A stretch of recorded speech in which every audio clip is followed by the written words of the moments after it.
Bien. Vamos a continuar con la serie Profetas de Israel. Vámonos al libro de Joshaya, el profeta Oseas, en nuestras Biblias. Y vámonos al capítulo número 7. Capítulo número 7. Shabbat pasado estudiamos 2, 5 y 6. Vamos al 7 en adelante. Y seguimos viendo la triste historia de la condición del Reino del Norte. Y vamos a tomar otros principios también. Vamos a tomar otras enseñanzas, otras escrituras de aquí para nuestra vida, para nuestro caminar. Una de las cosas que podemos ver en el pasado del pueblo de Israel es una condición espiritualmente caída, ¿verdad? Totalmente destruida. Una condición espiritual vergonzosa. Una condición espiritual pues que es triste, hablándose pues del pueblo que fue llamado a ser santo. Y qué interesante, porque hoy día las cosas no son diferentes. Vamos a llegar más adelante a un texto que es muy impactante, que cuando lo vemos en toda la historia y comparado con nuestra generación no es diferente. Las condiciones en la humanidad por medio de la gente, a raíz del mensaje del Todopoderoso por medio del Mesías, y la respuesta de la gente es la misma, ¿no? Incluso hasta peor. Y no solamente de la gente del mundo laica que no tiene fe, sino a veces hasta de los mismos que dicen tener fe o que dicen ser parte de la fe bíblica. Y bueno, vámonos al capítulo 7, verso 1, y comenzamos. Dice: cuando yo quería sanar a Israel, se descubrió la iniquidad de Efraín y las maldades de Samaria.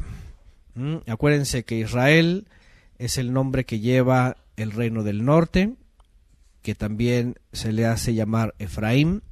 Efraín, uno de los que fue entre los patriarcas, uno de los hijos adoptivos de Jacob, hijo de Yosef, que aunque era su nieto, los toma como hijos adoptivos, los toma como parte de las tribus, de las 12, cuando Leví queda por un lado y Yosef también queda por el otro.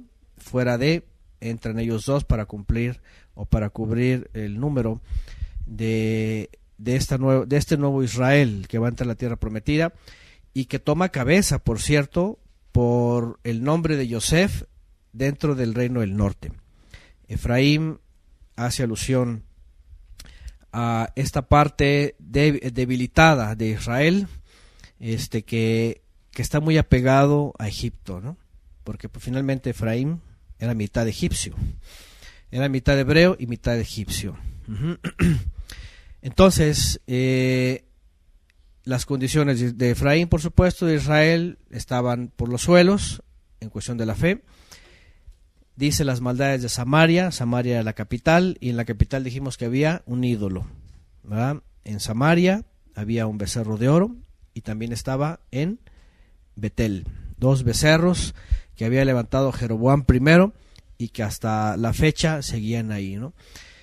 Dice aquí el Eterno que cuando lo quiso sanar, dice, se descubrió su iniquidad y las maldades de Samaria. Dice, porque obran con engaño. El ladrón, dice, entra, dice, se mete por dentro, y la pandilla despoja por fuera. Y no reflexionan en su corazón que yo tengo presente todas sus perversidades. Sus propias acciones los han copado, dice, y están delante de mí. Alegran al rey con sus maldades y a los príncipes con sus mentiras. Todos ellos son adúlteros, son como horno encendido, que el panadero solo deja de atizar desde el amasado hasta la fermentación. En el día de nuestro rey, dice, al calor del vino, los príncipes lo contaminaron, y él extendió su mano a los escarnecedores, porque como a un horno acercaron su corazón a la intriga. Toda la noche dormita su ira, por la mañana arde como la llama de fuego. Todos arden como un horno, devoran a sus gobernantes, todos sus reyes van cayendo, pero entre ellos no hay quien clame a mí. No hay quien clame a mí. Y bueno, viene toda una serie de acusaciones de figuras análogas para el pueblo, haciendo una comparación de hasta dónde ha llegado, cómo se ha corrompido. Dice, alegran al rey con sus maldades y a los príncipes con sus mentiras. Es decir, el país del norte, el reino del norte, pues había que hay una condición, pues totalmente contraria a lo que la Torá dice. Porque si decía la Torá blanco, ellos decían negro. Si decía alto, ellos decían bajo. O sea, era una cosa tan, pero tan rebelde que distaba totalmente de lo que se había ordenado, ¿no? A esas alturas, en la época de Jeroboam II, aquí era la época posterior, casi de Jeroboam II. Jeroboam II fue un desastre. Aumentó la prevaricación, la iniquidad, la idolatría, fue un caso lamentable, y todas estas comparaciones pues nos hacen dejar ver una condición de Israel que pareciera que lejos de mantenerse al menos cerca un poco, parecía que los alejaba más. Y eso es algo muy interesante, porque el enemigo finalmente es lo que hace. Aquel que es llamado para ser consagrado y santificado, ¿qué es lo que hace? Lo provoca a destruirse, ¿no? Y obviamente si no está firme en la palabra, si no se esfuerza, si no tiene discernimiento, pues entonces va cediendo hasta que el león lo atrapa, como vimos también en la clase pasada. Dice que como un león que atrapa a su víctima, dice, y la despedaza. Eso nomás. En el momento que le encuentra la debilidad, es como esos videos que ponen de geografía nacional, ¿verdad? Que va el leopardo, ¿no? El chita detrás del venado y va. Pero en el momento que, aunque sea con una uña de la garra, lo tumba ahí y se acabó. Israel fue así. De hecho, en un momento dice como novillo indómito, dice, ¿verdad?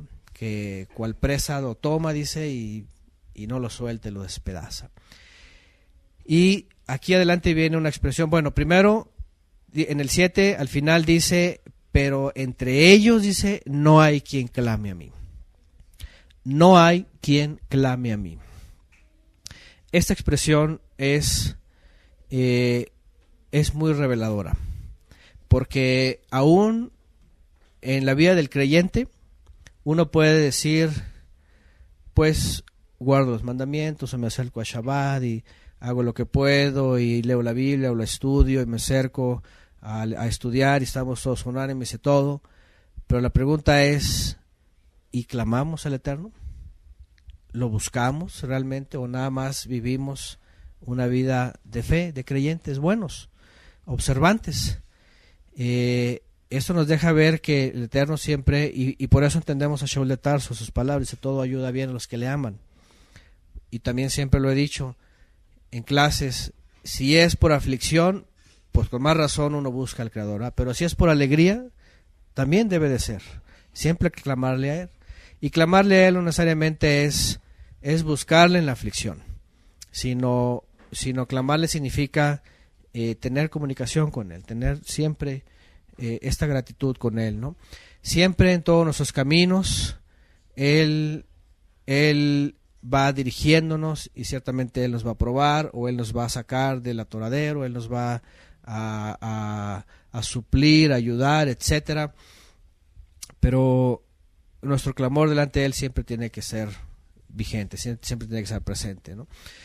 Mínimamente o máximamente, a veces depende de las circunstancias que nos rodean, pero ciertamente no solamente es vivir observando, sino también tenemos que vivir una vida en donde estamos siempre orando. Y clamar significa orar, ¿verdad? Por eso también dice en el Brit Hadashah, dice orad sin cesar. La expresión orad sin cesar quiere decir estén buscando al Creador todo el tiempo, ¿verdad? La expresión obviamente aplica a una figura sin descanso, y significa que no entremos en flojera espiritual, ¿verdad? Como se suele decir, ¿no? Básicamente es eso.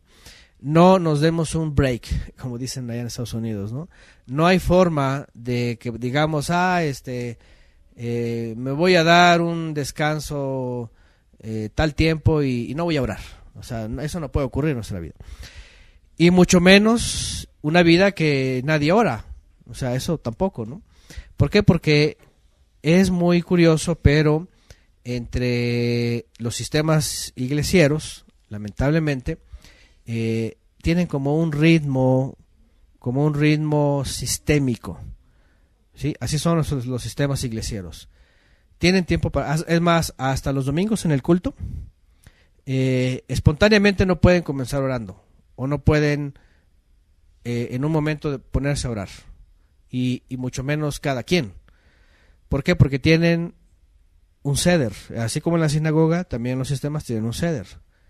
Llegas y pues cantas el preludio, después la oración inicial, y después te ponen a cantar, y después las participaciones, o sea, así. Nadie puede, por ejemplo, en el momento que están levantando la ofrenda, nadie puede levantarse e irse a orar al estrado. O sea, eso se ve mal, ¿no? Cualquiera va a decir, oye, no hace tiempo de oración. Es decir, los sistemas lo que han hecho es finalmente un ceder en la vida de los creyentes, de tal manera que hasta el domingo solamente es para ir a la iglesia, a orar y todo lo demás, ¿no? Y el creyente no. El creyente es todo el tiempo, tiene que estar dando frutos de todo en su vida. No seguir un sistema, ¿verdad? La Torah no es sistémica, no es de que, de hecho, cuando dice que se instruye a los hijos, dice todo el tiempo, ¿verdad? Todo el tiempo, cuando te levantes, o cuando andes en camino, o cuando vayas de viaje, en cada momento hay oportunidad de hacerlo, ¿no? ¿Por qué? Porque aquí dice que Efraín finalmente dice, se le acabó la búsqueda del Creador. Y antes ya le había pasado a alguien esto, por ejemplo, al rey Saúl. El rey Saúl llegó un momento de confort, que vivía su vida como israelita, era rey, era conquistador, pero de pronto ya no buscaba al Eterno. Y se agarraba nada más de de Samuel. Puro de Samuel. Cuando Samuel muere, viene la prueba de fuego, ¿no? Dice el Eterno, pues a ver si me busca, ¿no? ¿Y qué hace? Va con la medio, ¿verdad? Y va a buscar a Samuel, al muerto, ¿eh? Ya lo hablamos la semana pasada. Pero no clamó al Eterno, y es lo que le disgustó al Eterno. Es lo que él dijo que le disgustó, porque no lo buscó a él. Dice, no viene a mí a pedir consejo. No me viene a pedir consejo, sino que va, dice, ¿verdad? A pedir consejo por otro lado. Lo mismo le pasó ahora que están con los jóvenes, con los ejercicios, con los estudios. El reflejo de todos los reyes, pero ¿cuál fue el primer rey? A ver. Pero ¿cuál fue el primer rey del reino del sur?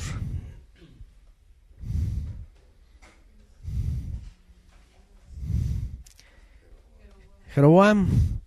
Fue Jeroboam, hijo de Salomón, que le había heredado el reino. Proféticamente también se le dijo, cuando se dividieron las piezas del manto en 12, Roboam era el del sur, Jeroboam era el del norte.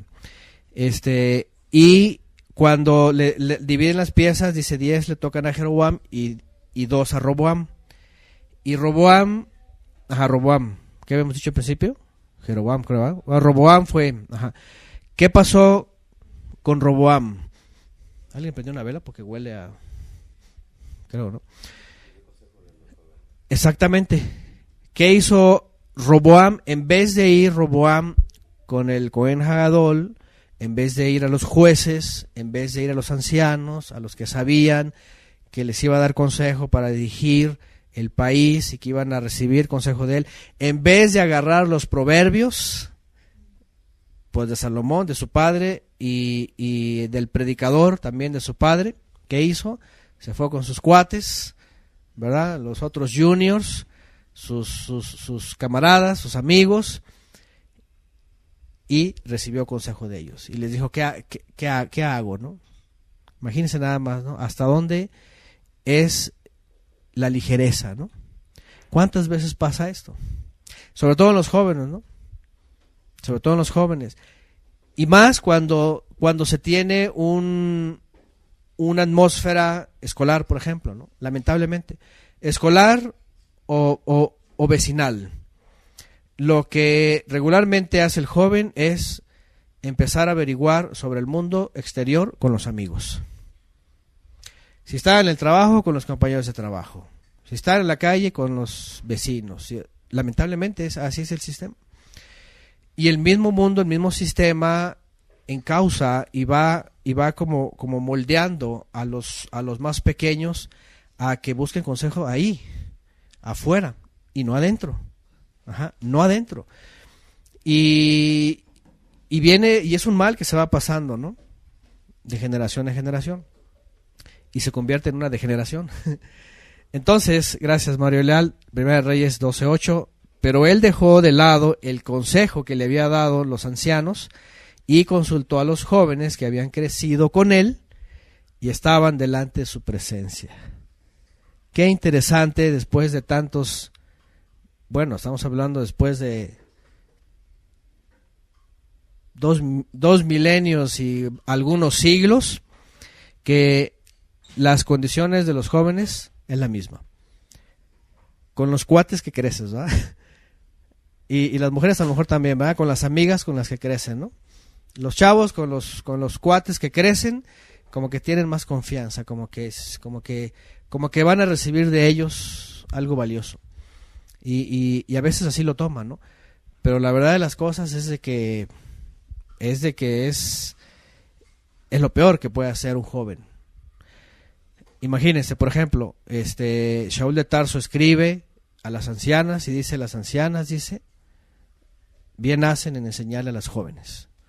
O sea, las mujeres grandes están, pues obviamente como maestras para enseñarle a las pequeñas, a las chicas, ¿no? Y obviamente las jóvenes tienen que esperar consejo de las mayores. Pero ¿qué hacen las jóvenes aprendiendo de las otras jóvenes? Pues nada. Y además aprenden a veces sobre experiencias fuera de la realidad. El otro día me comentaba mi esposa en un video que ahí vio, por ejemplo, en el caso de las mujeres, fíjense nada más hasta dónde llegan las cosas. A mí me llamó mucho la atención porque vivimos en una generación bien distorsionada, bien afectada. Y este video se trataba de una mujer youtuber y de varias experiencias de mujeres jóvenes que daban su opinión sobre su primer embarazo y sobre su primer hijo que tuvieron. Y una buena parte de ellas era aterrador. Y sus expresiones eran aterradoras. Tener un hijo es la cosa más horrible. El dolor, la camilla, la posición, la epidural, cualquier cantidad de escenas de una película espeluznante. Imagínense las otras jóvenes que vienen a escuchar a estas jóvenes de tener hijos. ¿Qué piensan? Ni loca, ni idea, o sea, y dice mi esposa que empezó a ver los comentarios y había mujeres que decían, ahorita voy casi con mi novio para decirle, ¿sabes qué? Ya no vaya a ser que quedemos embarazados y no quiero tener un hijo. Y otras que al menos tenían una ideita de ser mamás, así como que no aterrada. O sea, fíjense nada más. ¿Qué consejo le daría una mujer, por ejemplo, ya grande, sobre eso y sobre los hijos? pues muy diferente, ¿no? Y más cuando ya se tienen hijos, ¿no? Es muy lamentable que esto, por ejemplo, ha pasado que en las mismas escuelas, y a lo mejor Gaby lo llegó a ver esto mientras ella crecía, porque también ella tuvo esa experiencia, que entre las mujeres lo que escuchan lo dan por hecho y creen que es algo real y dicen así, ¿no? Y se empiezan a traumar y empiezan a generar una atmósfera que hoy día por eso la gente está tan contaminada que dice, pues prefiero una mascota, la que sea, pero no quiero tener hijos, no quiero pasar por eso, odio ya, y al rato empiezan a odiar a los hijos y prefieren las mascotas. Y tú dices, eso va en contra del Creador, de la misma naturaleza del Creador, de la misma vida. Y esto apenas está pasando en México.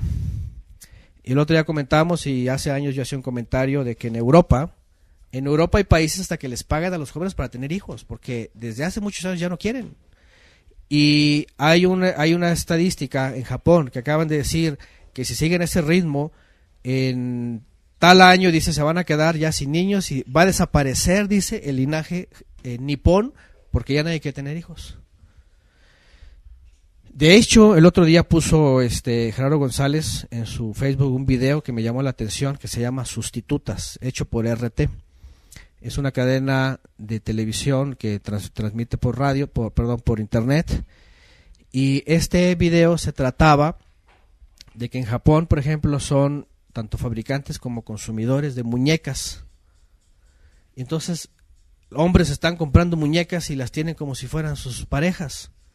De veras, así grandes, y las visten y todo, las sacan a pasear, les toman fotos afuera y, o sea, tú dices, si ya de por sí, o sea, con las mascotas ya ves gente totalmente desatinada, ¿no? Y ahora estos tipos ya ni siquiera ahora compran muñecas, de veras, ¿eh?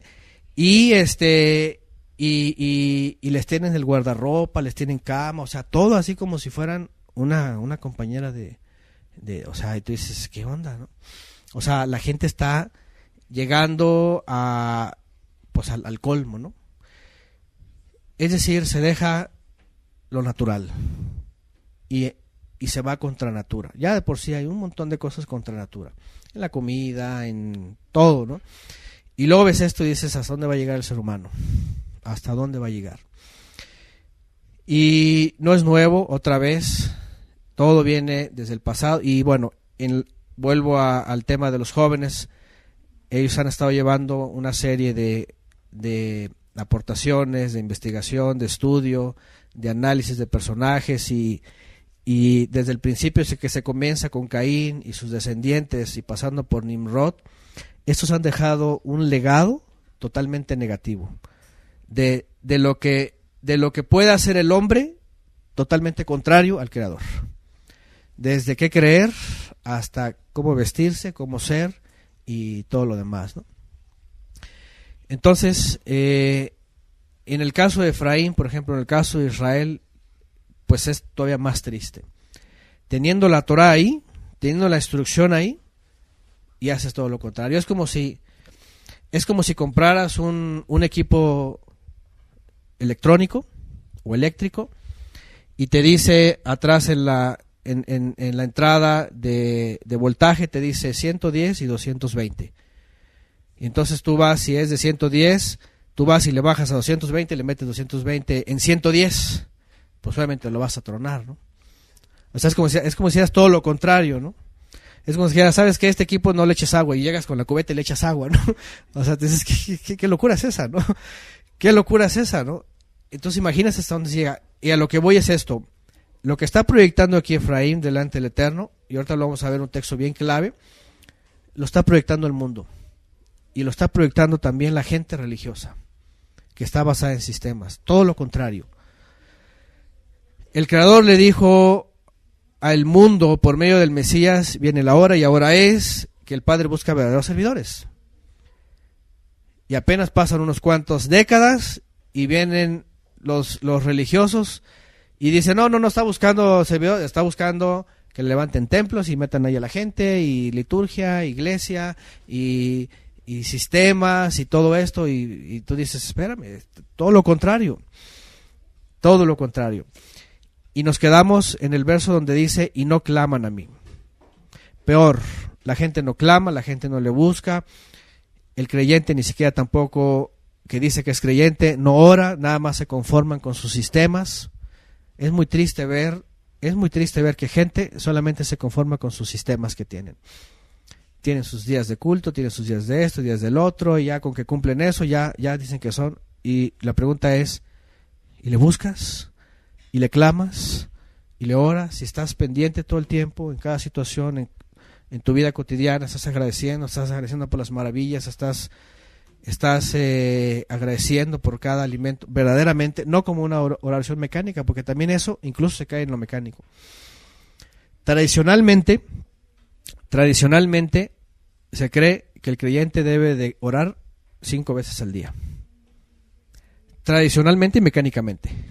Cuando despiertas, cuando almuerzas, cuando comes, cuando cenas y cuando te duermes. 5, el religioso. Y el que hace esto, aunque diga, no, yo sí oro en todas mis oraciones, religioso. Es religioso. ¿Por qué? Porque eso ya de por sí es de cajón, pero en realidad tu vida de comunión pues tiene que ser todo el tiempo. Todo el tiempo. Y en el momento que haya una situación ahí, pedir consejo, orar, clamar. Y no clamar de, como decían los pentecostales, ¿verdad? Señor, por favor, revela. Eso no es, porque lo traducen como empezarle a gritar, ¿no? Como si él estuviera sordo. No es eso, sino desde el interior buscar la respuesta de él, la respuesta milagrosa. Ya dijimos, no con mis compañeros con los que crecí, no con los de mi trabajo, no con mis vecinos, no con eso, no con la gente religiosa, no con los que se dicen ser roes, pastores, rabinos o lo que sea, no, sino delante del Creador. Y dice, pero ellos, de entre ellos no hay quien me clame. Dice en el 8, o sea 7:8, Efraín se ha mezclado con los pueblos, fíjense, se ha asimilado, se mezcló. ¿Qué es esto? Mezclarse, asimilarse. Significa, te has asimilado y te has hecho con ellos uno solo. Has comulgado tanto que ya eres como ellos. Gracias, Mario. Es Juan 4:23, justamente el que cité hace rato, donde el Mesías enseña que el Padre ya no estaba buscando más que servidores, así, de forma voluntaria, de forma que quisieran, que lo desearan. Entonces, en el verso 8 dice, Efraín se ha mezclado, se ha asimilado con los pueblos.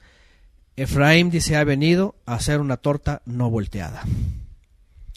Una torta no volteada. No sé cómo vienen sus... Gracias, Jimenarse. Sincretismo, esa es palabra correcta, sincretismo. Asimilación, mezcla. Por eso existe la disonancia cognitiva.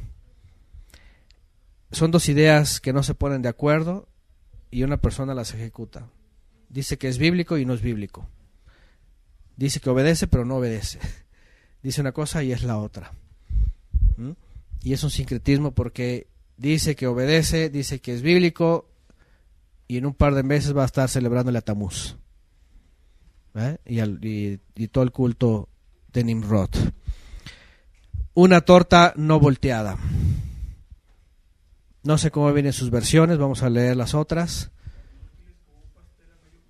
Un pastel a medio cocer, tan inútiles como un pastel a medio torcer, una torta cocida de un solo lado, parece una torta cocida de un solo lado, a ver qué más.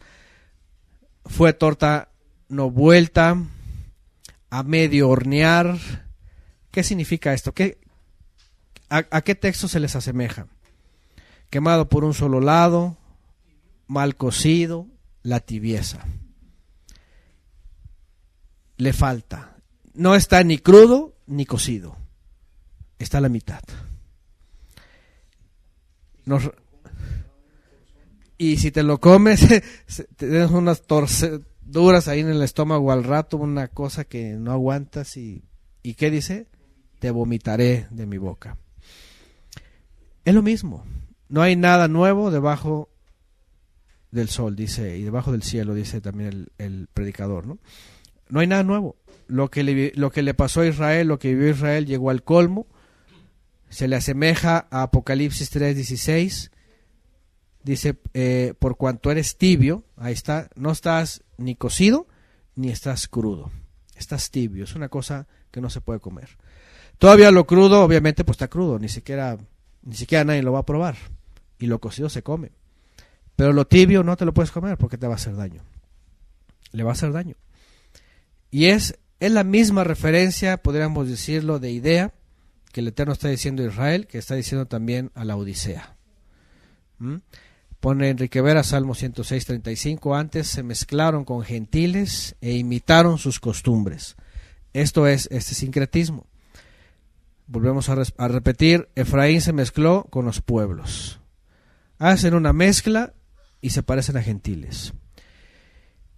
Y este tema daría mucho de qué hablar, ¿no? Bastante.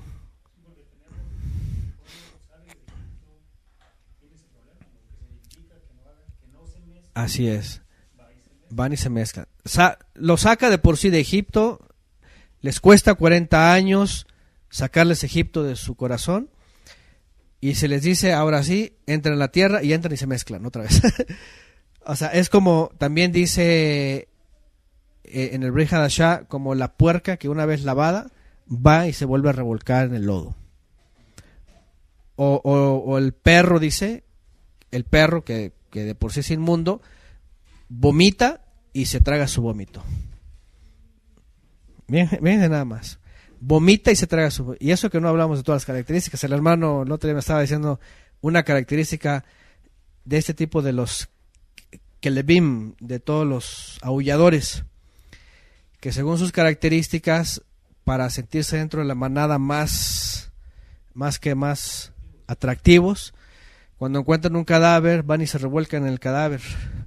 Y ese olor tan hediondo es el que les hace así como que más atractivos, más quieren parecerse los alfa, ¿verdad?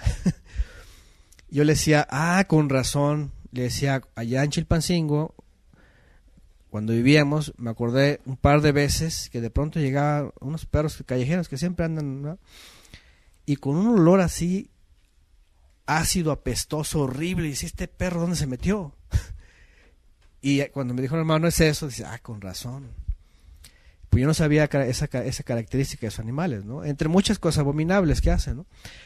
Pero el caso es el caso es Efraín perdió tanto la instrucción, tanto el conocimiento, que no se dio cuenta y en un momento a otro ya se había mezclado con los pueblos, cual puso Enrique Vera, Salmo 106:35, antes se mezclaron con gentiles e imitaron sus costumbres. Porque si hablamos de eso, lamentablemente el pueblo de Israel, por más que el Eterno los quiso lavar y purificar, se volvían a mezclar. Y se volvían a lanzar tras el vómito, o se volvían a lanzar como la puerca se lanza otra vez al lodo, aunque la laven todos los días, su naturaleza es lanzarse al lodo. No puede estar a gusto porque tiene que lanzarse al lodo. ¿Va? Y saben, por la piel, el sudor y todo eso, a ellos les gusta eso, porque no sudan hacia afuera, tienen el calor adentro, están metiéndose más y más las toxinas, y entonces necesitan refrescarse, necesitan la frescura de la tierra. Y los perros dicen vomita, por eso no van a ver nunca ningún vómito de perro, porque cuando lo vomitan se lo vuelven a tragar, así como las cucarachas y todos esos insectos que se andan comiendo todo el tiempo, ¿no? No van a ver ningún vómito de perro porque se los tragan otra vez. Entonces, así le pasó a Efraín. El Eterno los limpiaba, los sacaba, los reformaba, y otra vez se lanzaban al mismo vómito. Y otra vez, y así era una cosa que, por eso dice aquí, dice, de hecho llega un momento, no me acuerdo si ya lo vimos, donde dice, Efraín se fue a los ídolos, dice, déjalo. Ya no tiene remedio, por más y por más, no reacciona. No reacciona. Entonces se mezcló con los pueblos y ha venido a hacer una torta no volteada. Por otro lado, si agarramos el espejo del profeta y nos vemos a nosotros mismos, tenemos que reflexionar. Porque ciertamente hay muchas cosas que hoy día nos hacemos uso del sistema del mundo también. Pero otra cosa es asimilarnos y mezclarnos y parecernos a ellos. ¿Sí? Una cosa es, porque por otro lado, miren, y es que quiero tocar este tema porque pues luego resulta que vienen algunos individuos que para no verse asimilados a las naciones, entonces encuentran su identidad en ciertas religiones, ¿no? Y como ya vienen con el micrófono, ¿verdad? Ya saben, los resortes aquí colgados y unos hilos jalándose así largos como los fariseos, así, ¿verdad? Que se vean, que todos los vean para que digan, ¡ay, qué observante!, ¿no? Y blanco y negro y todo esto. Entonces dicen que no están asimilados al mundo. Pero tú ves y dices, pero estás asimilado al rabinismo, ¿no? Entonces, ¿de qué se trata, no? O sea, se trata de ser neutral, porque tampoco puedes andar ni como católico, monje o ni liberalista como en la cristiandad laica, ni como rabino, o sea, nada de eso, porque también es parte de las naciones. Cualquiera puede decir, no, es que Israel es el pueblo de Dios. Pero tú puedes decir, pero espérame, es una nación como otras y bien mezclada con un montón de cosas porque está asimilada.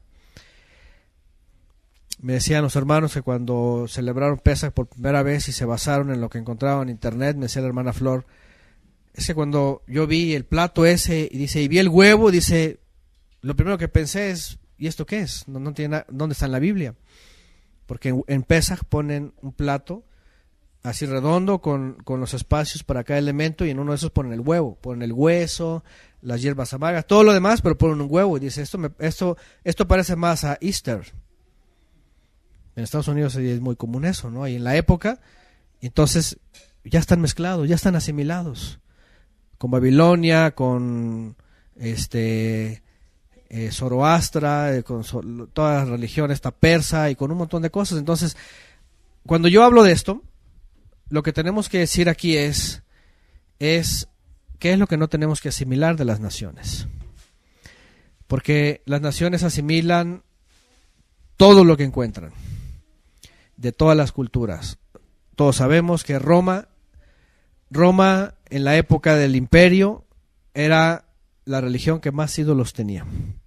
¿Por qué? Porque a la medida que iba conquistando, ¿qué hacía? Agarraba a sus ídolos y vente para acá y vente para acá y lo metió al santoral y hoy día uno para cada día. Ese sincretismo al 100. El culto al sol, por supuesto, siempre estuvo ahí y hoy día, si algo vemos en todos lados es el culto al sol. La cristiandad evangélica, con todo y que lo niega y que no estamos bajo el Papa y que no estamos bajo el Papa, están bajo el Papa, punto. Porque guardan el domingo, porque guardan el año litúrgico romano, porque guardan la teología romana, vaticana y constantinopolitana, porque guardan todos los preceptos romanos. No me interesa que digan, no estamos bajo el Papa y no adoramos a la Virgen. Están bajo el Papa, punto. Por eso ellos les llaman hermanos separados. Y es mezclarse con las naciones.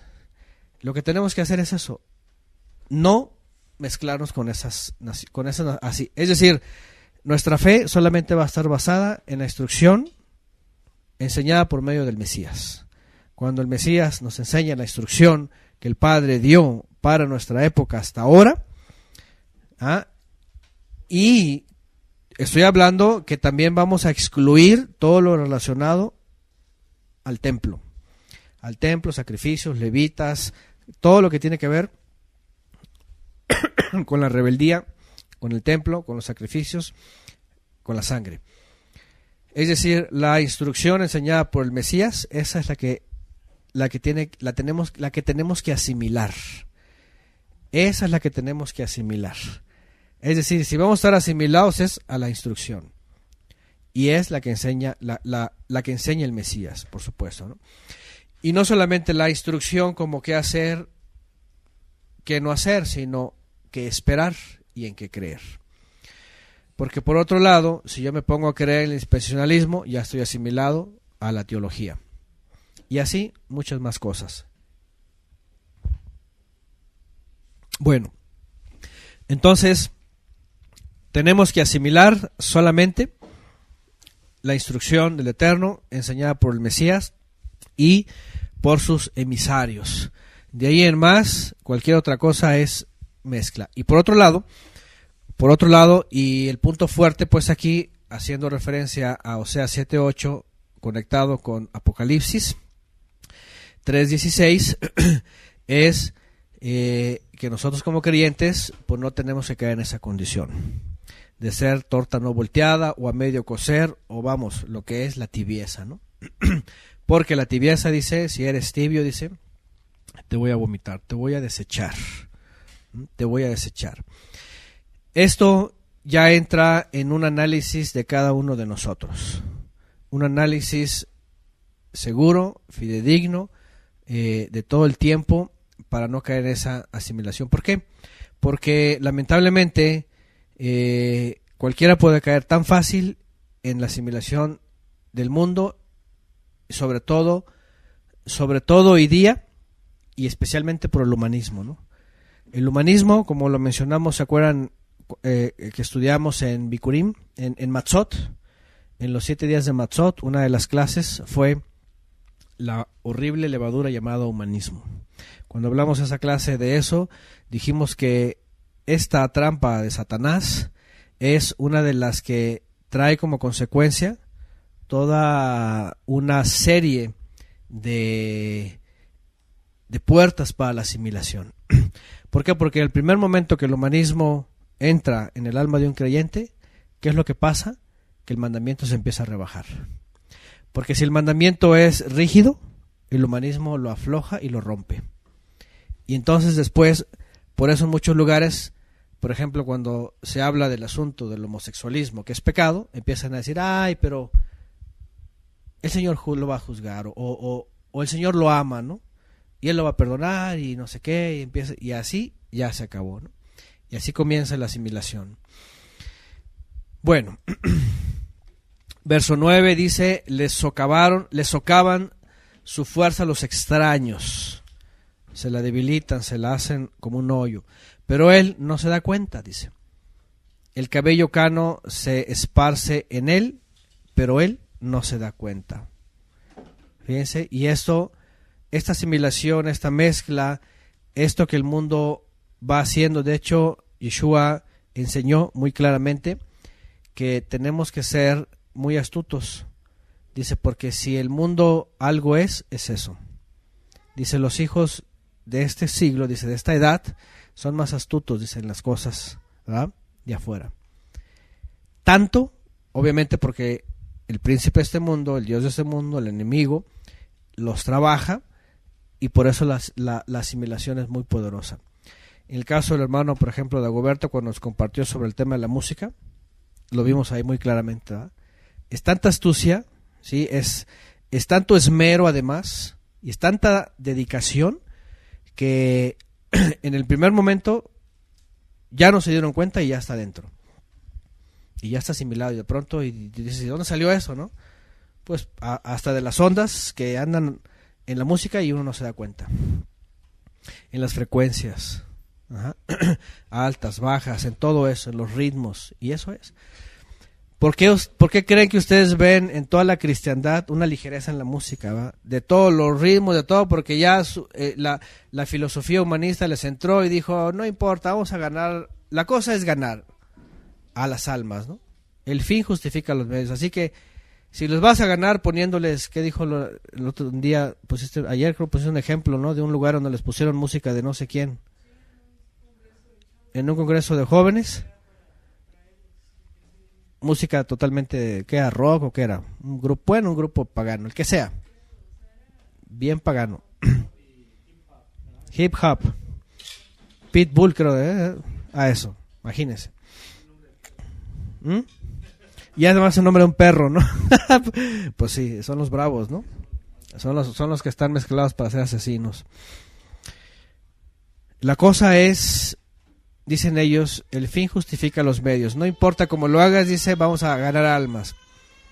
Lo peor de todo es que no se están dando cuenta que no están ganando almas, sino la están haciendo doblemente merecedoras del infierno.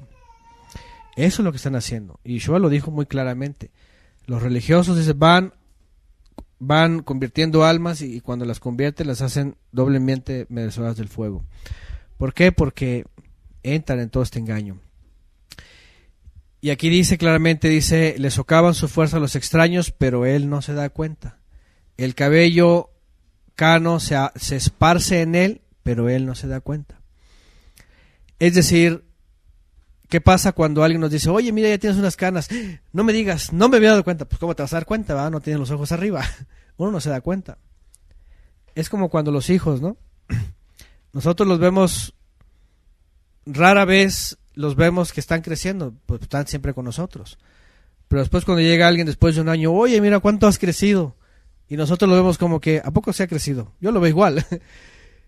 Ay, de pronto ya casi miden 2 metros, va, y ¿a poco ya creció? No nos damos cuenta porque es algo que va tan despacio y tan sutil, y así es el enemigo.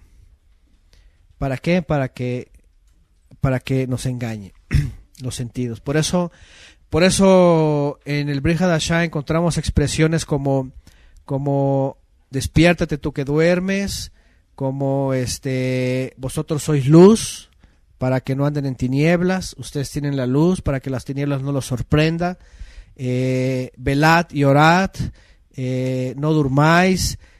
Otra expresión que dice la noche está avanzada, o sea las tinieblas están densas. Lo que todo el tiempo está diciendo es no se duerman, estén alertas. Yeshua menciona en la parábola las 5 vírgenes que dormitearon, de hecho todas dormitearon. La diferencia es de que 5 guardaron reserva, pero otras totalmente se quedaron sin reserva, durmieron y padecieron, y además no entraron. Ajá. Entonces, el pueblo de Israel en esta condición nos enseña eso.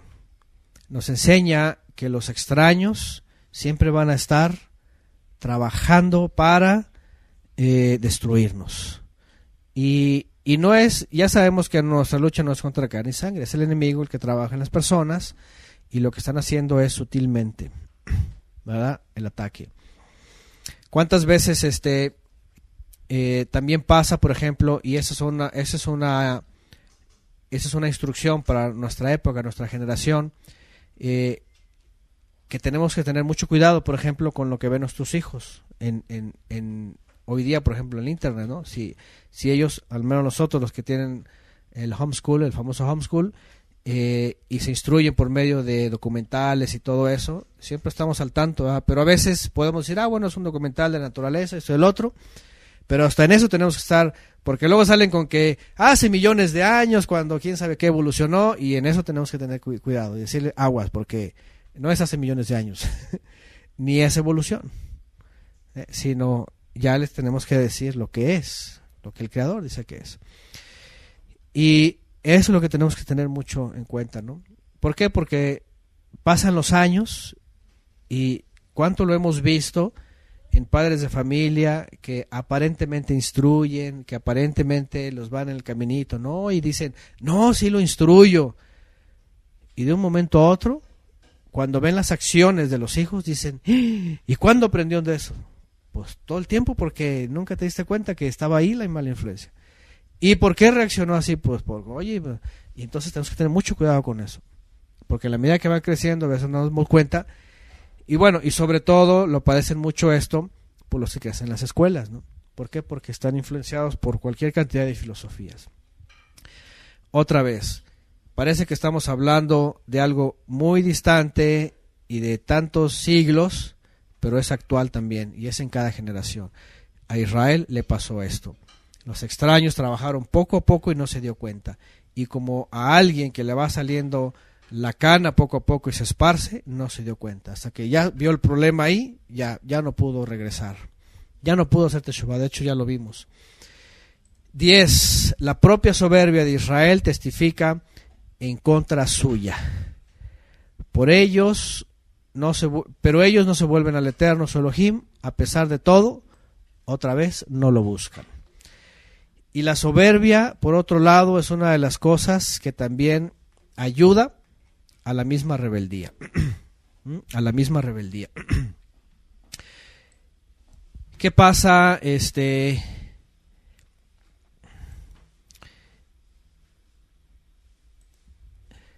¿qué pasa con... En el caso de Israel, por ejemplo, le pasó, ¿no? Cuando viene la exhortación y no la admite. No, yo estoy bien. Y yo soy bien, y yo soy bien, y yo soy bien, y todo el tiempo está bien. Cuando va la exhortación al creyente y dice que todo va bien.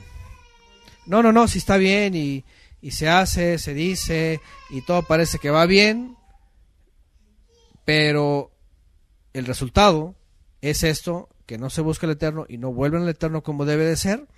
Entonces la proyección es soberbia, es orgullo, es jactancia, y eso es algo que evidentemente al ser humano todo el tiempo le va a afectar. En la medida que esto esté creciendo, no va a admitir la corrección del Creador. No va a admitir la corrección del Creador. Qué interesante, por ejemplo, en la vida de Roboam, que siendo el hijo de Salomón y viendo todo lo que había pasado y viendo que al final de sus años tanto pecó como que hizo Teshuvá, él no fue humilde, sino que al contrario se llenó de orgullo y dijo, ahora yo soy el rey. Y de hecho en la expresión, en la pista que les dieron, ¿se acuerdan la pista que les dieron de Roboam? ¿Ya lo olvidaron tan rápido? Mi dedo meñique. ¿Qué más? Ajá, mi dedo meñique es más grueso que la cintura de mi padre, o los lomos, hablando del cuerpo, ¿no? O más fuerte. ¿Qué es lo que demostró ahí Roboam? Pues orgullo, ¿no? Jactancia. Porque más adelante dice, si mi padre los trató así, yo los voy a tratar peor. Si él les puso casi 1 kilo, yo les voy a poner 100 kilos de peso para que sientan el rigor. Y así como que a mí se me cuadra. ¿Sí?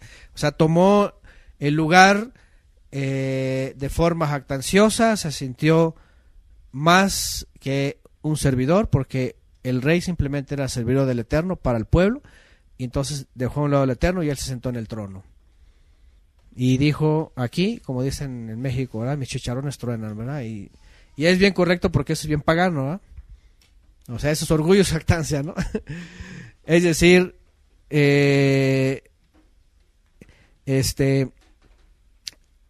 fue directamente en contra del Eterno, ¿no? Bueno, dice más adelante, permítanme. Bueno, entonces dice, la propia soberbia de Israel testifica en contra suya, es decir, esto es lo que estaba demostrando Israel, dice, pero ellos no hacen teshuvá. Acuérdense que esta palabra volver es shuv, no vuelven al Todopoderoso, al Eterno Superpoderoso, a pesar de todo, dice, no lo buscan. Otra vez, a pesar de todas las cosas, no lo buscan. Es el síntoma de Saúl. Con todo y aún muerto Samuel, no lo busca. Prefiere ir con la medium en vez de buscar al Creador. 11. Efraín es una paloma ingenua, vean, dice esta versión, y atolondrada. Claman a Egipto y acuden a Asiria. En cuanto vayan, yo echaré mi red sobre ellos y como a pájaros los haré caer. Los atraparé en cuanto escuche la bandada. Ay de ellos, dice, porque andan lejos de mí. Destrucción sobre ellos porque se rebelaron contra mí. ¿He de redimirlos cuando ellos me calumnian? Fíjense hasta dónde llega el carácter del Eterno. Y sobre todo, me llama mucho la atención porque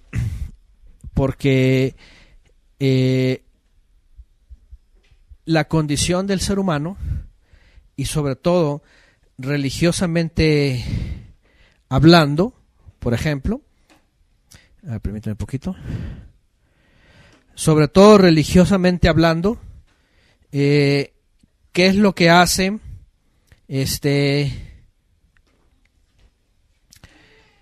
¿qué es lo que hace el ser humano cuando está en la religión, cuando está religiosamente cimentado en un sistema y en un sistema de reglamentos, de formas, de protocolos, de ideas teológicas, por supuesto, en donde ya ni siquiera la palabra les hace pensar. Por ejemplo, en el presbiteriano, el calvinismo, por ejemplo, que yo estuve ahí, la palabra no les puede hacer efecto, porque si ya Knox concluyó que salvo siempre salvo después de Calvino, eso vale más. O sea, no hay forma de poderle remover eso. Y le puedes decir una y otra vez, y le puedes poner todas las explicaciones, y le puedes decir por qué se le dice eso a Israel, y le puedes hablar de las parábolas, y le puedes hablar de Apocalipsis, y le puedes hablar de muchos textos, hasta el del mismo Apocalipsis 3:16, donde se habla de la tibieza y de poder ser vomitado el que no persevera, y ni aún así le remueves el calvinismo. O sea, no se lo puedes remover. ¿Qué es eso? Es esto. ¿Sí? Ingenuos, atolandrados, dice aquí, atolondrados, dice, buscan Egipto y acuden a Siria. Israel lo que hizo es, se olvidó del Creador y fue con sus amigos. Fue a pedir ayuda aquí, fue a pedir allá, se sostuvo en sus ¿cómo se dice? En sus proveedores, ¿no? Y en los que le daban seguridad, ¿no?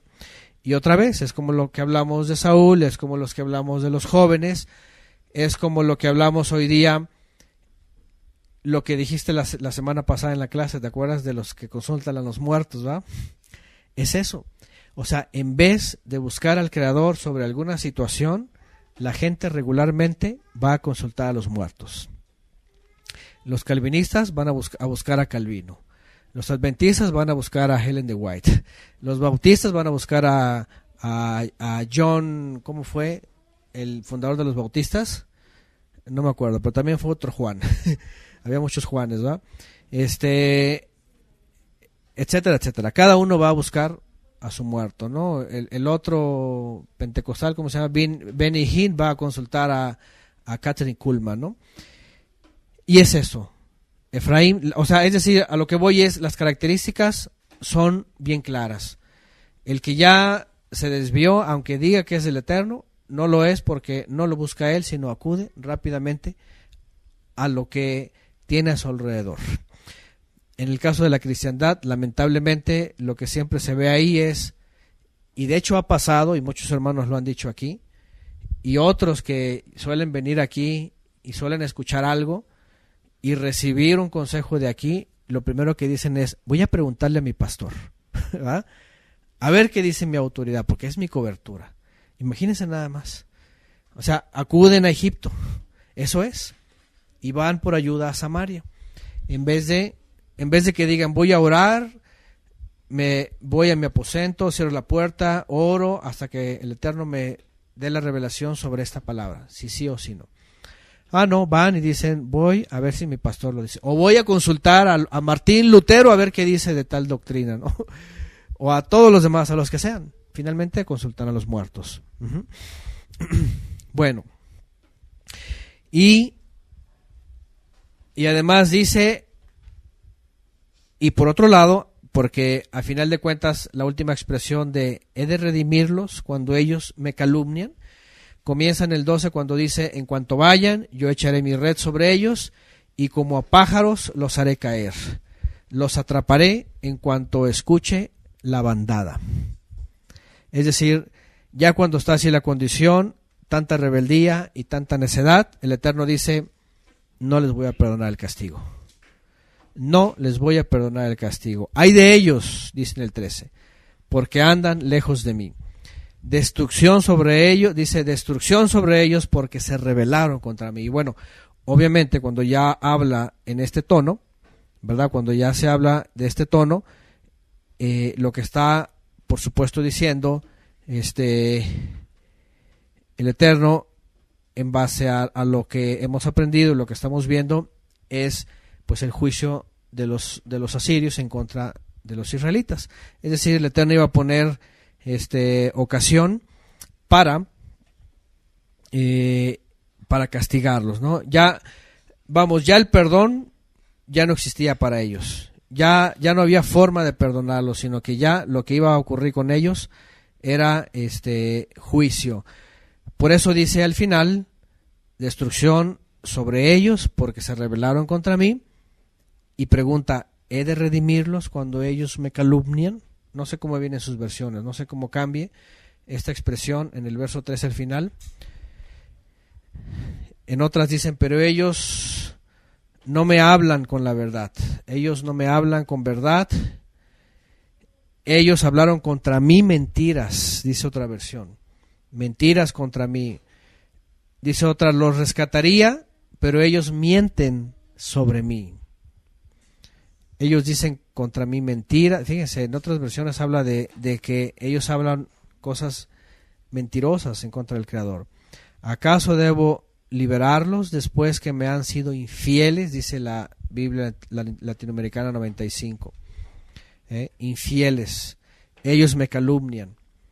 Bueno, esto se resume en la expresión que Shaul de Tarso menciona cuando dice a los judíos, cuando escribe a los judíos, si no mal recuerdo, en la carta a los romanos, que dice que blasfeman el nombre del Eterno con la forma judía que era en el primer siglo. Ajá. Y eso ya lo hemos visto también en Apocalipsis, en donde dice, y en la Torá, cuando dice, no hablarás mi nombre en falso. ¿Se acuerdan cuando estudiamos ese texto? Y dijimos, ¿qué significa esto? ¿Verdad? Porque por un lado, algunos creen que se trata de la fonética y de cómo se dice y todas esas cosas, ¿no? Pero por otro lado, viéndolo con otros textos y hasta en el Brit Hadashah, lo que está diciendo ahí el Creador es, no me vas a hacer quedar mal. Mi autoridad, lo que soy, no vas a hablar mal de mí. Mal testimonio, que sea calumniado, que me seas infiel. Por eso otra versión dice me han sido infieles, hablan mentiras contra mí, o sea, hablan lo que no soy y proyectan lo que no soy. Falsear su nombre o su poder y su autoridad, lo que es él, significa mostrarle al mundo lo que no es, y lo que lamentablemente el pueblo de Israel llegó a hacer fue eso, cuando el mandamiento para ellos era, me seréis luz a las naciones, ¿verdad? ¿Y qué es lo que ocurrió? Que no, que lo que eran era todo lo contrario. Bueno, vamos a regresar a la versión después de varias. Y por otro lado dice, he de redimirlos cuando ellos me calumnian. Y por otro lado, cuando vemos esto, en contra de todo el sistema del mundo, religiones y ateísmo, y sobre todo esa filosofía de que, ay, pues Diosito es bueno. Al final se va a compadecer de todos y va a tener misericordia de todos, ¿no? Y va a perdonar a todos. Y aquí está la pregunta. La pregunta es, ¿el Eterno ha de salvar a los que siempre estuvieron en su contra, que estuvieron calumniándolo, que estuvieron dándole el ejemplo que no es? No lo va a hacer. ¿Acaso ha de redimir el Creador, por ejemplo? Fíjense nada más, por ejemplo, qué cosa más fuerte. ¿Acaso habrá de redimir el Creador a todos esos religiosos que por siglos y siglos representaron sistemas o iglesias? ¿Los va a redimir? Pues no, porque o sea, es como si, digo, y no se trata de que uno juzgue, pero cuando uno juzga a la luz de la Escritura, y la pregunta es, ¿acaso el Eterno va a redimir a los papas de la Iglesia Católica? Pues no, porque ni siquiera ha representado. Y eso que dice que son representantes de Jesucristo en la tierra, ¿verdad? La pregunta es, ¿ha representado el Mesías al menos en algo? Para nada, al contrario, ha sido una representación abominable. Por representación de un sistema religioso y además de líderes paganos del pasado, ¿no? A lo que va el texto es esto: el Eterno no va a poder tener misericordia y no va a tener el juicio para todas las almas que no hicieron según su voluntad, porque representarle es hacer su voluntad. De hecho, el Mesías lo dijo así.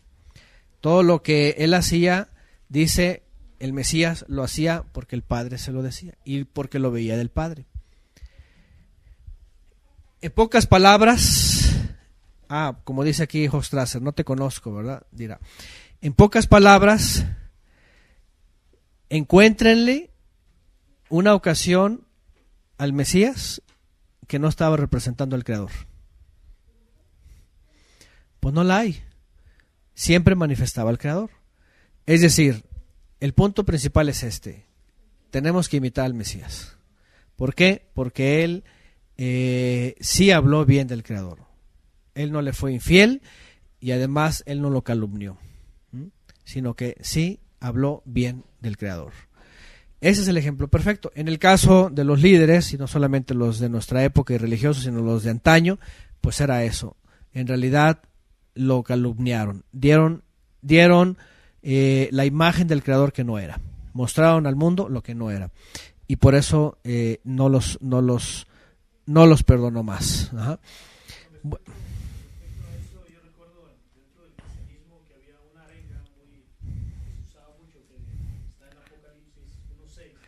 Ajá. Nos ha hecho reyes y sacerdotes, o sea, Mashiach nos ha hecho reyes y sacerdotes. Sí. Ellos no lo manejaban así, sino que nada más utilizaban eso como una regla, es decir, nos ha hecho reyes y sacerdotes, sí, o sea, en una posición de reyes. Ajá. Y una santidad solamente por pertenecer a un sistema religioso. Sí, sí, como una característica de algo.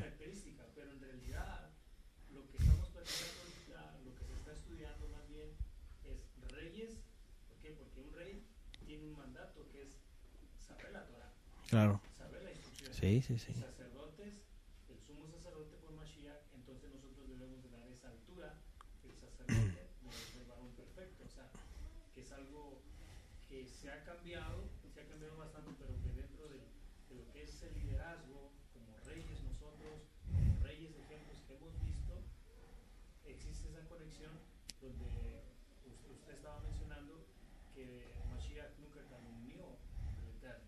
Entonces, eso es lo que yo puedo ver, que dentro de un sistema de iglesia es lo que se te enseña solamente por una presunción y por un título.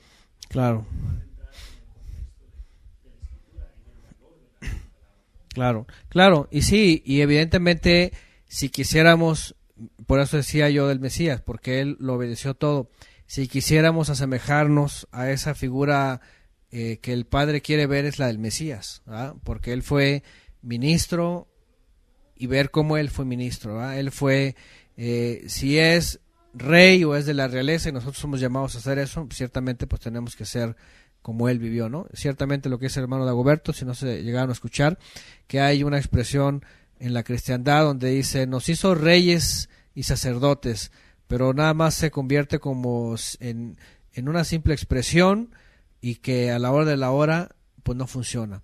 Nada más se dice, pero a la hora de ejecutar se ejecuta la teología, se ejecuta los dogmas o el dogma o la forma de cada iglesia, ¿no? Claro, ser rey y ministro significa imitar al Mesías en todas las cosas como él lo hizo. Y ese tiene que ser, ahora sí que no es, por eso dice Shaul de Tarso, prosigo a la meta, y la meta pues es el Mesías, ¿no? Al galardón, a llegar, y también se habla de la estatura del varón perfecto, ¿no? Entonces lo que tenemos que hacer es eso, esforzarnos viendo la enseñanza del Mesías.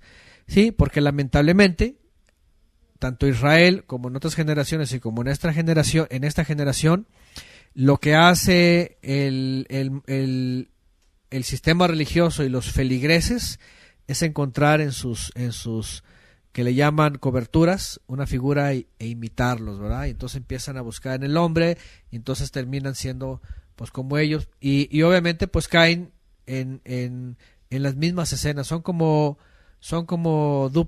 clonados, ¿verdad? Como clonaciones, ¿no? Y esto, por ejemplo, se nota mucho en los sistemas pentecostales. Como gritan y como lenguas y todo, y entonces ahí vienen todos igualitos, ¿no? Y todos declaran y todos esto y todos una lucha espiritual y ¿qué es lo que pasa? Que simplemente son clones del que comenzó la locura esta, ¿no? Entonces, aquí pone Filipenses 3:14, prosigo a la meta hacia el premio del supremo llamamiento de Elohim en el Mashiach Yeshua. Ahí está, ¿se dan cuenta? En él, porque él es finalmente el modelo a seguir, ¿no? El ejemplo. Entonces, bueno, Israel cayó en esto. Israel cometió, lamentablemente, la escena contraria de lo que debió hacer. Y sigue diciendo, y además, bueno, otra vez, he de redimirlos, dice él. El tema de la salvación en la cristiandad es un tema para ellos resuelto. Dicen Cristo lo es todo. En una buena parte dicen ya nos dio salvación, ya salvos siempre salvos, etcétera. O los que dicen que no, que se puede perder. Finalmente, aunque algunos creen que se puede perder en base a algunos textos, finalmente para no perderla se mantienen en sus sistemas religiosos también. Y pues eso no sirve de nada, porque pues también la pueden perder ahí, ¿no? Entonces, al final de cuentas, el llamado fuerte aquí es, si se está dando mal ejemplo de lo que es el Creador, de lo que es la fe verdadera, de lo que es la fe del Mesías, el Eterno dice, yo no voy a redimir, yo no voy a salvar a gente que no me está imitando a mí, sino que está dando un mal ejemplo y está siguiendo ejemplos de sistemas religiosos, ¿no? Y bueno, eso es otra cosa fuerte que tenemos que tomar para nosotros. Dice en el 7:14 de Oseas, aun cuando gimen en sus lechos, no claman a mí de corazón, se apartan de mí y se reúnen para el trigo y para el vino. Aunque, para comer y beber, dice en aquella versión. Aun cuando gimen con en sus lechos, dice, no claman a mí de corazón. Y esa es otra de las cosas que otra vez, perdónenme, porque a veces gente dice, no, pues es que le habla puro al cristianismo y que en contra de los cristianos y que no sé qué. Y no, yo hablo en contra de todos los sistemas religiosos, porque menciono católicos, hasta menciono judaísmo, porque por los rezos, la cristiandad, o sea, menciono todos los sistemas que tengan que ver con esas características. Y aquí hay otra. Claman a mí, dice, no claman a mí de corazón, aún en sus lechos, aunque lo hagan donde lo hagan. Y hablando de los lechos, hablando de sus lugares de aposento, pues, en donde supuestamente van a orar y hacen largas oraciones, como ya Yeshua lo dijo, ¿verdad? Como los hipócritas. Y dice el Eterno, pero no claman a mí. ¿A quién claman entonces? ¿Qué es lo que están haciendo? Lo que están haciendo es, pues ahora sí que como dicen los críticos de los religiosos, ¿no? Dicen los ateos, dicen, ellos se hacen cada uno su propio Dios. Se hacen su propia religión, su propio Dios, y ahora sí que le claman a su propio Dios. Y eso ocurre lamentablemente. ¿Por qué? Porque, por ejemplo, en el caso de los pobres fieles católicos, pueden estar ahí, rece y rece con esta cosa, ¿cómo se llama? Con el rosario y saberse todas las Aves Marías y quién sabe cuántas cosas, pero no le están clamando al Eterno. En el otro lado, la cristiandad, pueden hacer ayunos, pueden hacer esto, pueden hacer lo otro, pueden hacer lo que sea, pero al final de cuentas no están clamando al Eterno. Son aspectos que se han inventado ellos, que las cadenas de oración, que quién sabe qué, que vamos a hacer no sé qué de guerra espiritual y vamos a hacer intercesión de quién sabe qué, y no es la voluntad del Eterno, o sea, no es la forma, no es de corazón. ¿Por qué? Porque si fuera de corazón, ¿cómo sería? Primero sería voluntario, luego sería íntegro, y luego no sería mecánico, sino sería espontáneo, sería lo que sale del corazón. No porque ya se dio un motivo y tienes que hacer, o porque tienes que estar o que si es velada, o que si es cruzada, o que si es jornada, o que si es cadena, o que si es lo que sea, y eso ya va más bien trabajado por sistemas que ya los tienen así desarrollados, ¿no?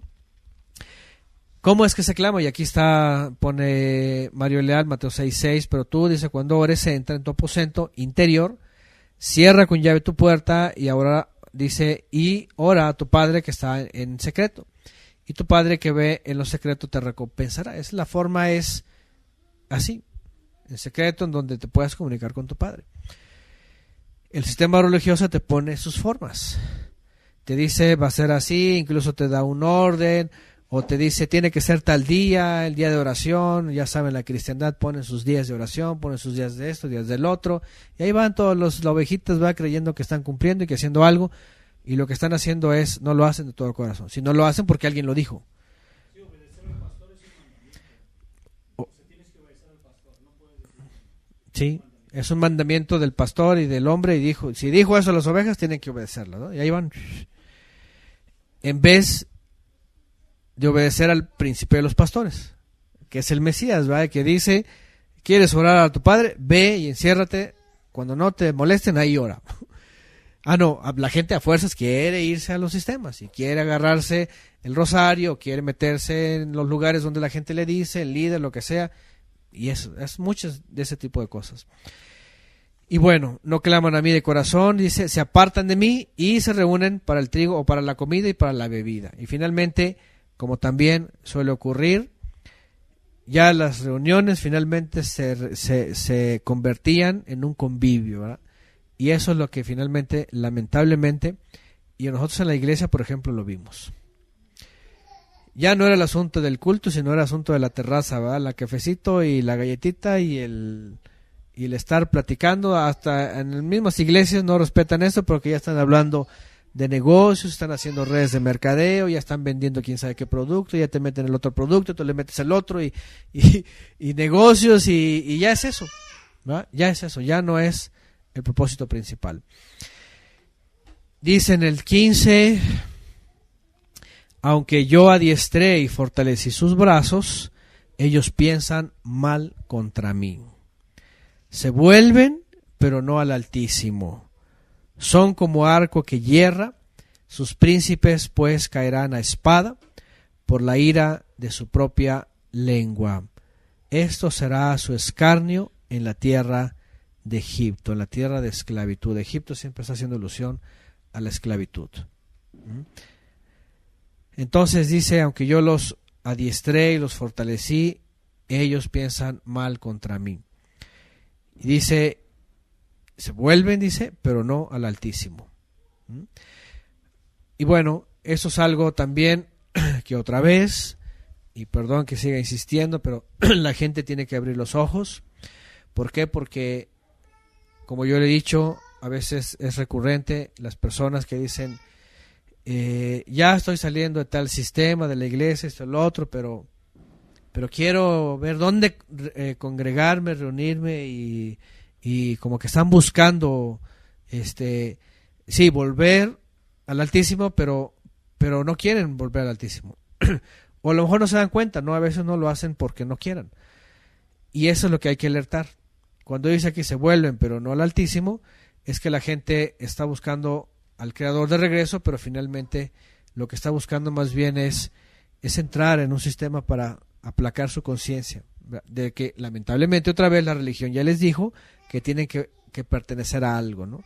Y creen que volver es volver a meterse en algún sistema, ¿no? Y eso no lo es.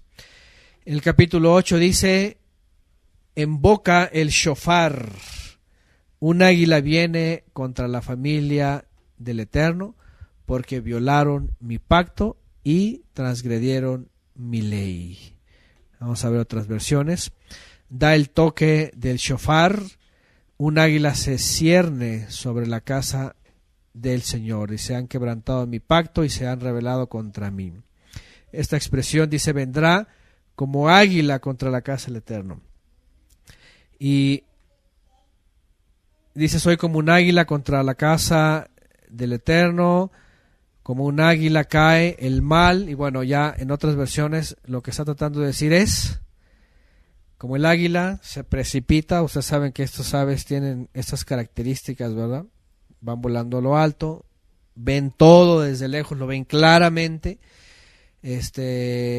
no pierden a la víctima, y en el momento que sus cálculos, ¿verdad?, maravillosamente en la creación lo muestra, y aquí el Eterno lo pone así, para que Israel lo vea y lo entienda, dice, como un águila se precipita, dice, así va a llegar, dice, el juicio, dice, así va a venir contra la familia del Eterno.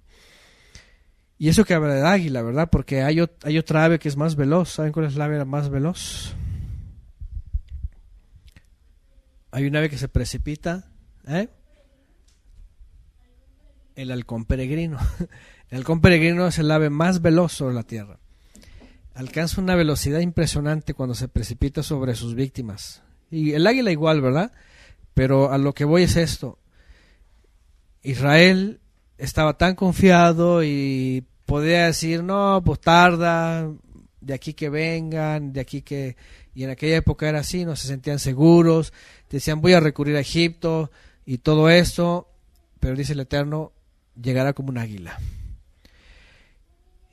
Y esto también nos ayuda a reflexionar a nosotros, porque la verdad de las cosas es de que a veces el creyente puede caer en ese estatus, de decir estoy bien, no soy observante, hago esto y lo otro, y pasa algo en mi vida, pero no pasa nada y no lo va a decir el Eterno, no se da cuenta o es misericordioso, va a extender su misericordia. Y le está diciendo, no, en el momento que no te des cuenta voy a llegar como águila y la presa. ¿Y en qué momento vas a decir, perdóname? Ya vino.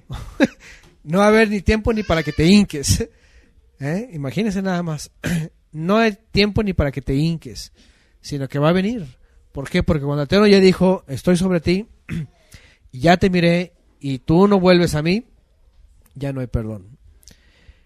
Y esto le pasó a Israel, lamentablemente, por más que llegaron los profetas y por más que uno tras otro, y viene el juicio, se confiaron, no hicieron caso, no pasa nada, puedo extender algo, puedo seguir, y en el momento vino como águila, dice. Dice que en la versión de Lucía dice como un buitre. No sé, de veras habría que ver en el hebreo realmente qué palabra es, porque a veces algunas palabras de aves cambian, ¿no? Entonces, bueno, yo no sé si, a ver, por ahí alguien lo puede ver. Nesher dice aquí, a ver, no sé si esa es la palabra correcta. Águila o alguna otra ave grande de rapiña, dice aquí.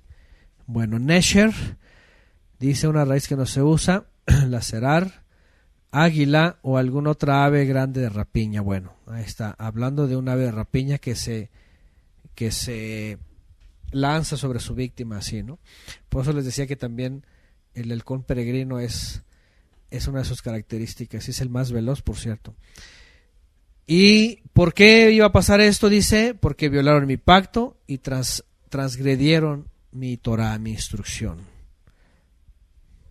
Por otra cosa, simplemente por eso. Y eso es suficiente y eso pesa mucho, ¿no? Dice en el 2, a mí clamarán, Elohai, nosotros, Israel, te conocemos, pero Israel ha desechado lo que es bueno y el enemigo lo perseguirá. Fíjense nada más, ¿de qué sirve clamar? ¿De qué sirve decir te conocemos? ¿De qué sirve decir tenemos tu Torah? ¿De qué sirve decir tú me conoces? Una de las cosas que lamentablemente en las religiones, tanto la musulmana como la cristiana, habla ese católico y evangélico que es lo mismo, teológicamente es lo mismo, no se me ofendan los cristianos, y la rabínica, la talmudista, que es la judía, dicen lo mismo sobre eso. Se sienten los consentidos. Más en el judaísmo, porque como que sienten más soporte por la Torah, por el Shabbat, por las fiestas, por todo esto, la historia. Y ellos se sienten así como que, ellos se sienten como que los consentidos, como que no importa lo que hagan y cómo lo hagan, dicen ellos, Hashem nos ama y nos va a salvar. Para ellos es una cosa como calvinista, salvo siempre salvo. Naces judío, no importa que seas gay, eres salvo. Porque hoy día en el judaísmo reformista, por ejemplo, admiten esto. En el reformista y en el masortí, hasta donde yo sé. Y sobre todo en el liberal, ¿verdad? Pero ellos, quitados de la pena, dicen, somos de Hashem. Y Hashem nos conoce y Él nos va a liberar. Y Él nos va a dar otra vez la tierra y nos va a dar otra vez el templo. Así como que ya se la sentenciamos y lo va a hacer porque lo va a hacer. Si Él lo dijo, lo va a hacer. Así, sobre toda rebeldía y sobre toda autoridad del Creador, dice, lo va a hacer. Si Él lo dijo ahí, lo va a hacer. Así son. Imagínense hasta dónde llega esa jactancia, ¿no? Por eso aquí dice en el 2, a mí clamarán Elohai, nosotros, Israel, te conocemos. ¿Significa algo que alguien conozca al Creador? No significa nada. Tú sales allá afuera y le preguntas a cualquier individuo, ¿tú crees en el Creador, en un Dios? Como le llamen, ellos tienen conocimiento de un Creador. Pero eso no significa que que puedan ser o decir, te vamos a clamar a ti, tú eres mi poderoso, y ayúdame, y ya los va a ayudar. No. Y eso es lo que hace Israel. Sin embargo, dice, pero Israel ha desechado lo que es bueno y el enemigo lo perseguirá. Y luego dice, se nombraron reyes sin intervención mía, se nombraron príncipes sin aprobación, con su plata y con su oro se hicieron ídolos para destrucción. Otra característica de todos estos sistemas, en Israel, en el primer momento que viene Jeroboam, se separa de Roboam, los persuade, hacen su propio sistema de culto, hacen su propio templo, ponen sus ídolos, ponen a su rey, ponen a sus jueces, ponen a sus ministros, se desentienden del Creador. Y ahí está, miren, se nombraron príncipes sin mi aprobación y con su riqueza, dice, se hicieron ídolos para destrucción. ¿Qué es lo que hace el ser humano con los sistemas religiosos? Lo mismo, no hay nada nuevo. Se nombran reyes. ¿Qué es lo que pasa en los sistemas de este mundo? Se nombran líderes, fundadores, se nombran importantes, reformadores, disque evangelistas, se nombran todo este escalafón, ¿verdad? De jerarquías y les dan un lugar, y la pregunta es, ¿le preguntaron al Eterno para que se pongan esos líderes? No le preguntan nada, simplemente dicen, pues Lutero es esto, Calvino es lo otro, Wesley es esto, Knox es esto, y etcétera, etcétera, Helen de White,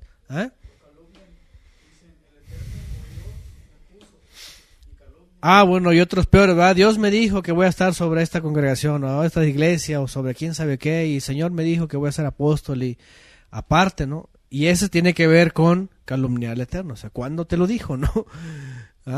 O son como los que llegan y como nos contaba Leonila, ¿no? Que hace años que un individuo llegaba y pues se daba fama a sí mismo de sus dones y talentos, ¿no? Y que era profeta y que era quién sabe qué, y que cuando la conoció le dijo, el Señor me dijo que en tu camioneta vamos a ir a predicar y a las naciones, casi de esas veces que... Y así como que Leonila le dijo, pero a mí no me he dicho nada de eso. Deja que me lo diga a mí y entonces, ¿verdad? Te secundo, pero ¿qué es eso de que el Señor me dijo, no? Entonces, eso es lo que hacen. Se nombran para sí mismos una y otra cosa, líderes, todo lo que sea, y la pregunta es, ¿le preguntaste al Eterno? Fíjense qué importante es esto. Cuando la gente se vea metida en estos sistemas y con estos protocolos y estas formas, la pregunta es, ¿le preguntaron al Eterno si eso es así? Eso es bien interesante, ¿verdad? Habría que preguntarse cada persona si esos sistemas que van adoptando y esas cosas que hacen y que los hombres van guiando, que no es según la instrucción y que no es según el Mesías, la pregunta es, ¿lo autorizó el Creador?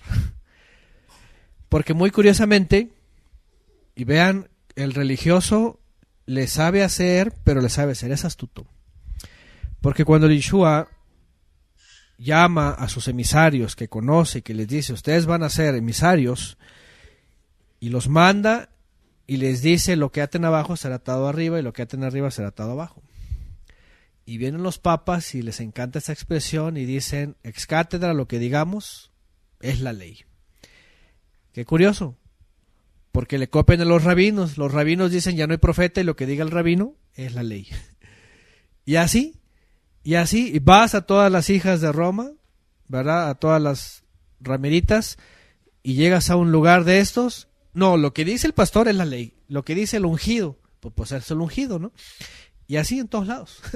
Entonces, pues resulta de que se nombran a sí mismos autoridades de cualquiera que se llame, y parece que lo que dice es ley, y no lo que dice el Creador, Y hablando del contexto de Efraín, por supuesto, dice en el 5, porque dice que con su oro y su plata se hicieron ídolos, eran los becerros, le dice en el 5, él rechaza tu becerro, oh Samaria. Mi ira se ha encendido contra ellos. ¿Serán por siempre incapaces de alcanzar pureza? Pues el tal ciertamente procede de Israel. El artífice lo hizo, luego no es poderoso. Se hace astillas el becerro de Samaria. Sembraron viento y cosecharán tempestades. La mies no se logrará, ni la espiga producirá harina. Y si acaso la produce, la engullirán los extraños. Israel será engullido, vendrá a ser un trasto inútil entre las naciones. Y qué interesante, porque esto, fíjense, Israel no lo aprendió. Le pasó a Israel en la época de los jueces. Venían los extraños, dice, y los debilitaban, les tomaban sus cosas, les robaban, les hacían maldades porque pecaban, y el Eterno les mandaba un juez, medio se emparejaban, pero después otra vez caían, y así era una tras otra. Y aún hasta los jueces a veces se corrompían, ¿no? Los jueces no hacían todo lo correcto. Entonces, dice, sembraron viento y cosecharán tempestades. Básicamente lo que está diciendo es, sembraron violación del pacto, desobediencia, y la consecuencia va a ser pues la maldición ya escrita, ¿no? Porque la verdad es de que ya se les había cantado el Eterno. ¿Se acuerdan cuando hablamos de esta clase en temas de Torah? Cuando el Eterno se los canta por medio de Jacob, y llama a las tribus y les da un canto y les dice, cántales este canto. No, por medio de Moisés, ¿no? Moisés, cántales este canto, dice, y ahí diles todo lo que les va a pasar. Y también Jacob, de hecho, en una parte les hizo eso, ¿no? Aquí pone Paloma Estrada como Sansón, por ejemplo. Sansón fue llamado desde antes de nacer, fue consagrado y todo, y de pronto fue un buen juez en un momento, pero de pronto se desvió, y aunque terminó parte del proceso, terminó en fracaso, ¿no? Bueno, y dice, porque han marchado a Siria, y Efraín como asno solitario se ha alquilado a amadores. Dice nada más, como asno solitario, no sé cómo vienen otras versiones. Se apartaron como terco asno salvaje. Efraín se ha comprado amantes. Ahí está. Con salario alquiló amantes, amaron regalos, compraste amores, se ha comprado amores, contrata su amor, bueno, asno de montes, dicen por acá, y lo que dice, pues es simplemente se afinó o se inclinó hacia las naciones que les rodeaban, ¿verdad? Se inclinó hacia Egipto, se inclinó hacia Siria, se postró hacia Tiro, hacia Sidón, se entregó a los cananeos, pues básicamente como en Ezequiel, ¿no? La califica como una prostituta, ¿no? Que se entregó a sus amantes y en vez de consultar al Eterno buscaba ayuda con sus vecinos, ¿no? Y adoptaba a sus ídolos y se prostituyó, así dice. 10 dice, pero así hayan alquilado las naciones, dice, desde ahora los atrapo y menguarán por la carga de un rey poderoso, por la carga de un rey poderoso. Ya el Eterno les estaba anticipando lo que estaba pasando. El imperio asirio finalmente se estaba levantando por la fuerza de pues era parte de lo que el Eterno había profetizado finalmente, también por medio de Daniel, o antes, ¿ah?, de este gran imperio, ¿no? Bueno, un rey poderoso, dice en el 11, Efraín multiplicó los altares para pecar. Solo para pecar le han servido los altares. ¿Qué altares? Dice en el libro de los Reyes y de las Crónicas. Qué curioso, porque miren, pobre de el feligrés, por ejemplo, que está en la condición pues más ignorante y más Pues sí, esa es la situación ignorante. En el caso del católico, por ejemplo, ¿no? Que no sabe la historia, no sabe la historia de Israel, no sabe por qué el pecado, no sabe por qué el Mesías, para salvarlo de qué, a quién y por qué. Y en la época de Israel se hicieron ídolos para cada día. Apenas encontraban un monte alto y ponían un nicho ahí para un ídolo.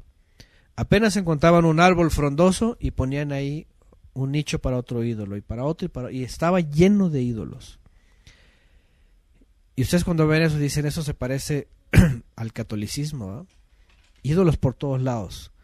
Y capaz que llegaba tal día, ahora es el día de nuestro ídolo fulano, ¿no? Como en México. Cada pueblo tiene su santo, ¿no? Su santoral y viene la fiesta patronal y le celebran a la Virgen que tenga, como quiera que se llame, o al ídolo, o al santo, o a quién sabe qué, hasta papas que canonizaron, que estas cosas. Y dice, multiplicó sus altares para pecar. Es decir, cuando tú ves a esta gente metida en ese sistema religioso que es el más grande y más evidente en cuanto a las figuras idólatras, tú dices, qué lamentable que de entrada les llegan, el Antiguo Testamento ya no tiene nada que ver, la ley ya no tiene nada que ver, y ellos no tengan ningún interés por leer la historia de los reyes y la historia de Israel.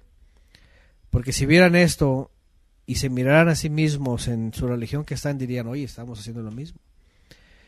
O sea, no es posible que el Todopoderoso mande un Salvador para salvar a los que estuvieron viviendo así y sacarlos de esa condición para meterlos otra vez a la misma condición y hasta peor.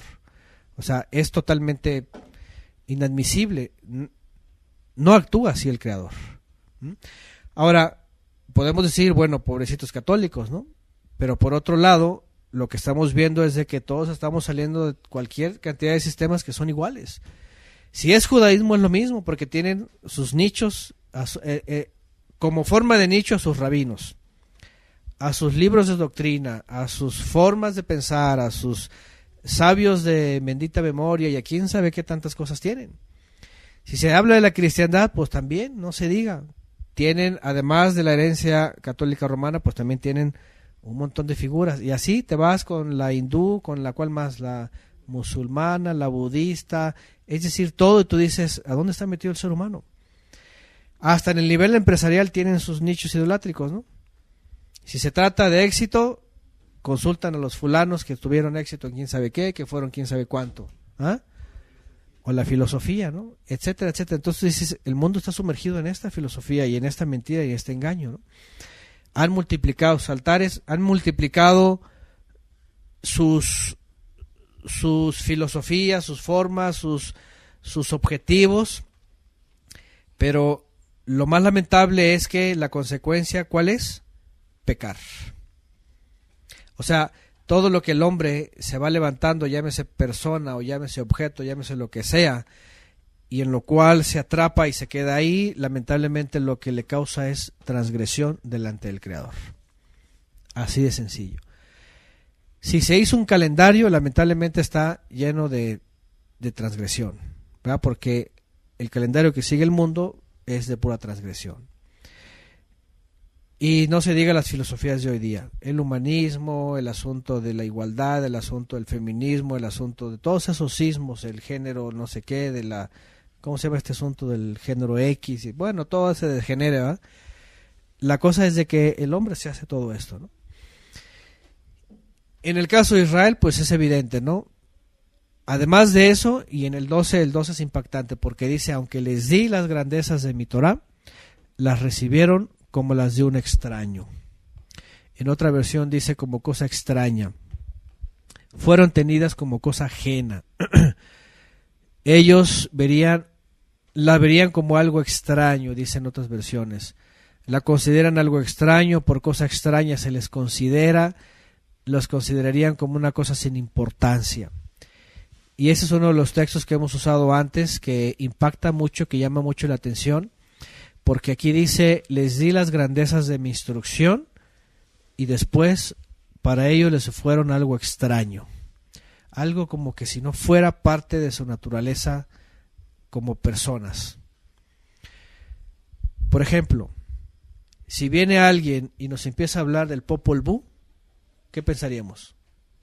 Qué extraño es eso. Claro, pues es extraño, no es parte de nuestra naturaleza.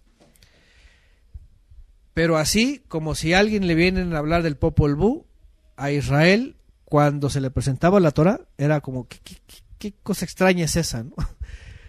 Qué interesante, porque cuando le llevas la Torah a un hindú, a un maometano, a un musulmán, a un cristiano, incluso cristianos, incluso hasta los judíos, porque los judíos no se basan en el Tanaj, se basan en el Talmud.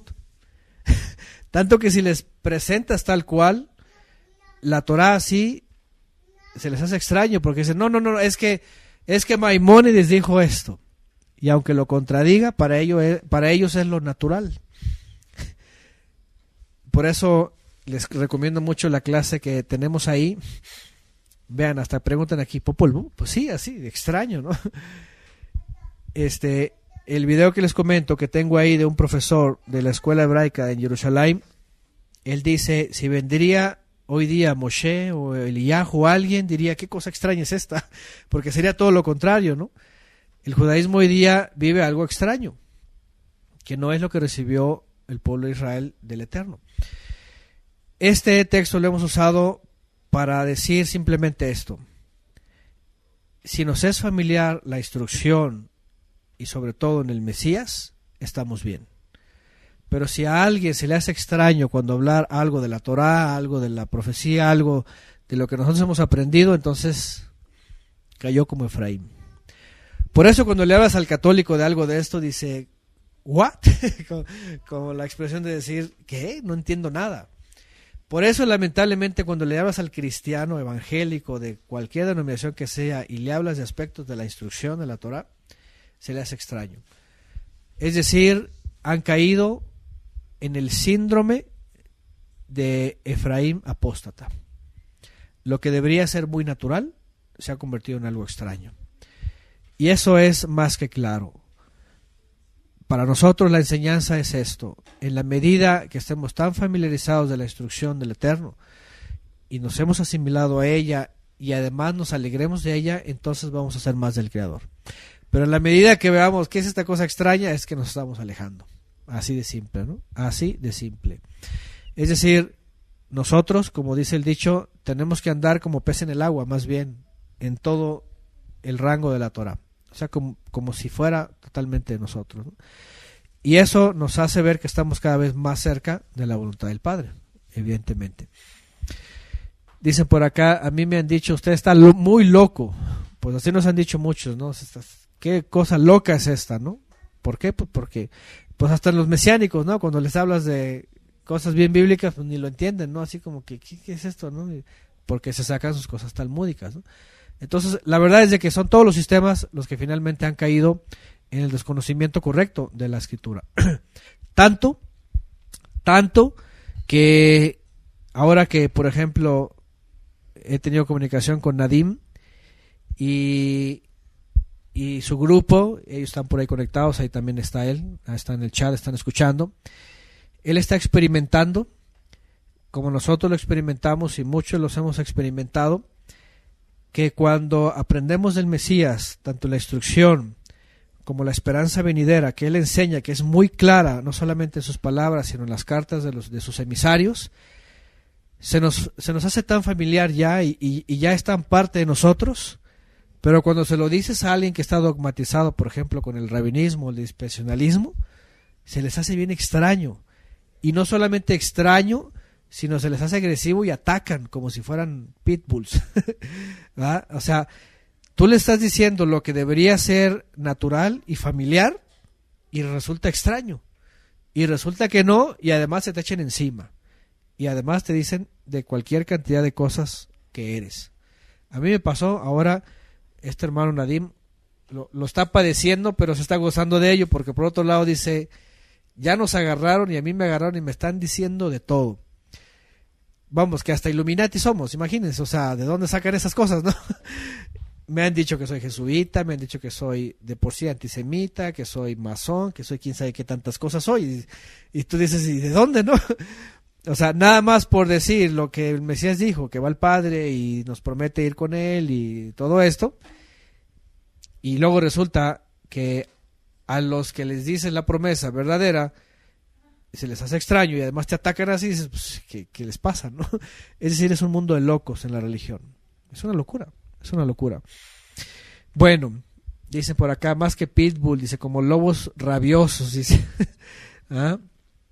Dicen por aquí, hasta mis cuentas me han hackeado. Fíjense nada más, ahí está la familia Cortés. Y por otro lado, yo le decía a Nadim, que es un hermano que tiene un grupo y están retomando la esperanza del Mesías, ya no la sionista, ya no la dispensacionalista, sino la del Mesías. Le decía, y se va a dar cuenta de algo, lo más curioso es de que, aparte, como dije hace rato, de que se les hace extraño, en vez de que digan, bueno, déjame reflexionarlo, déjame orarlo, déjame meditarlo, no, se te van encima así, pero agresivamente, y defienden a capa y espada los dogmas que son realmente los extraños. Los dogmas son los que realmente son extraños y no deberían caber en un creyente verdadero. Y obviamente sí, también lo mencioné, como Sara aquí lo menciona, si a Yeshua le decían que hacía milagros por Belcebú, y él mismo dijo, si a mí me han llevado demonio, ¿qué les van a decir a ustedes? Fíjense nada más. Y aquí ponemos otra vez en evidencia que lo que es el judaísmo y lo que era desde antaño, y yo lo dije en una clase muy abiertamente, muy claramente y con muchos detalles, ya el judaísmo, y lo dije justamente en una clase que le referí recientemente a Nadim, a este hermano que está estudiando las clases, le dije, en la clase del libro de este individuo, Mario Sabán, que yo di un comentario sobre el libro del judaísmo de Jesús, yo mencioné eso, que para la época de Yeshua en el primer siglo, el hecho de escuchar a Yeshua lo que él enseñaba y lo que él decía, que era desde el principio hasta el final toda la verdad, toda la revelación, lo más interesante es de que para los rabinos era extraño. Para ellos era extraño, decían, ¿qué? ¿Cómo es esto? ¿Cómo el otro? ¿Cómo murió? ¿Cómo iba a morir?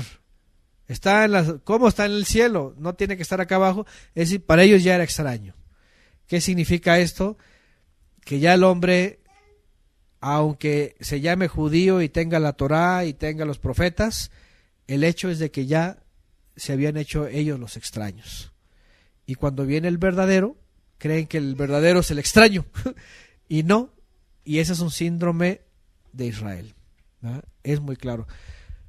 Nuestra enseñanza para nosotros es eso. Entre más familiarizados estemos con el Creador y la instrucción a través del Mesías, es que nos vamos a identificar más con él y en realidad todo lo demás va a ser extraño. Bueno, entonces, y luego agrega, aunque inmolen víctimas en mi honor y coman la carne, dice, el Eterno no las aceptará. Tienen presente su iniquidad y castigará sus pecados, tendrán que volver a la esclavitud. Porque Israel ha olvidado a su hacedor y edificó palacios. ¿Vean? Judá multiplicó ciudades fortificadas, pero yo prenderé un fuego a sus ciudades que consumirá sus palacios. Aunque le está hablando a Israel, recuerdan que entre líneas de pronto incluye a Judá. Que aunque Judá estaba muy tranquilo en sus laureles, también les iba a llegar el momento. Oseas, como lo dijimos antes, habla a las dos casas, aunque al final se enfoca en el norte, al final de cuentas también sigue incluyendo a Judá. Y aquí está otro aspecto más que al final de cuentas es el mismo, pero lo da el Eterno como en otras palabras, como en otra forma, en otra expresión. Dice, aunque inmolen víctimas en mi honor, quiere decir, y esto es muy interesante porque vean cómo esto, yo cuando lo leo todo esto, y a veces cuando la gente me escucha y a veces cuando la gente se molesta que dice, ay, que habla que mucho que contra que los mesiánicos o los judíos o los cristianos o todo, es que yo conocí esos sistemas. Y cuando yo veo esto, la primera imagen que se me viene es el momento que yo participaba en esos lugares. Porque lo primero que el Eterno me muestra aquí es esto: aunque inmolen víctimas en mi honor, claro, antes eran sacrificios, después en donde yo estuve era activismo. Es decir, lo que a mí me decía el Eterno con esto es: aunque me hagas esto y lo otro, y aunque hagas cruzadas y hagas cadenas y hagas lo que sea, pues yo no lo pedí. O sea, ¿para qué lo haces? Aunque hagas una y otro activismo, no me hace nada. Dice aquí, coman la carne, dice el Eterno, lo aceptará. Lo que está diciendo es, aunque se la pasen de activistas en cualquier sistema, o haciendo rezos, haciendo lo que sea, el Eterno no lo tiene en cuenta. Así de simple. Dice, tiene presente su iniquidad y castigará sus pecados, y tendrá que volver a esclavitud. La fórmula es muy clara. Si el hombre desecha el Creador y se mete el activismo, llámese el ismo que se llame, cual sea, lo que va a pasar es que se va a hacer esclavo de ese ismo. Y es lo que está diciendo aquí. Vas a regresar a Egipto. Y en el 14 además dice, porque Israel ha olvidado a su hacedor, ¿y qué dice? Y edificó palacios. Y Judá multiplicó ciudades fuertes. ¿Qué significa eso? Pasándolo a otras generaciones o a nuestra época, ¿qué significa? Que el individuo que dice creer en el Creador termina construyendo ¿qué? Sistemas, doctrinas, prácticas, ritos, cosas que tienen que ver con el activismo religioso. Antes dice, pues se olvidaron del Hacedor y edificaban palacios, pero hoy día se olvidan del Creador y edifican sistemas, edifican formas, jerarquías, etcétera, todo lo que ya conocemos. Por eso yo siempre hago alusión con eso, porque como dije al principio, aunque vamos a estudiar a los profetas en su contexto, lo que hablaron de Israel, su vida, su situación y todo lo demás, siempre vamos a tomar una enseñanza para nosotros, porque siempre el Creador está hablando a todas las generaciones de las mismas de las mismas caídas que tiene todo el ser humano, intentando buscar al Creador. Israel se edificó palacios, Judá se multiplicó sus ciudades fortificadas, dice, pero eso finalmente es lo que el hombre hace, pero eso no es lo que alegrará al Eterno. Y al final de cuentas, ¿qué es lo que iba a pasar? Dice, yo prenderé un fuego a sus ciudades que consumirán sus palacios. Es decir, eso que el hombre hace tiene vigencia. La palabra del Creador por medio del Mesías dice que no tiene vigencia, dice que permanece para siempre. Pero lo que el hombre levanta tiene vigencia. Y obviamente lo más grave en el caso del creyente es de que si no se da cuenta de su error y de su transgresión, lo que va a hacer el Creador es destruirlo él mismo. Y es por eso que yo creo que cada uno de nosotros, en nuestra experiencia, en nuestro caminar, en nuestro andar, como ya lo vimos también en Sukkot, el Eterno le pone límite a todas nuestras formas, ¿no? Y por medio de la Torah él empieza a cortar. A cortar. En una clase, no sé si la recuerda Ernesto, que ya escuchó la serie de Yeshua, el profeta al cual oír. En una clase hablamos de ser podados. ¿Te acuerdas? Ser podados de doctrinas. Y ahí hablamos de algo parecido, en donde el Eterno lo que hace por medio del Mesías es tomarnos y podarnos y quitarnos todo lo que sobra, lo que no participa dentro de un buen árbol, ¿no? Que da frutos.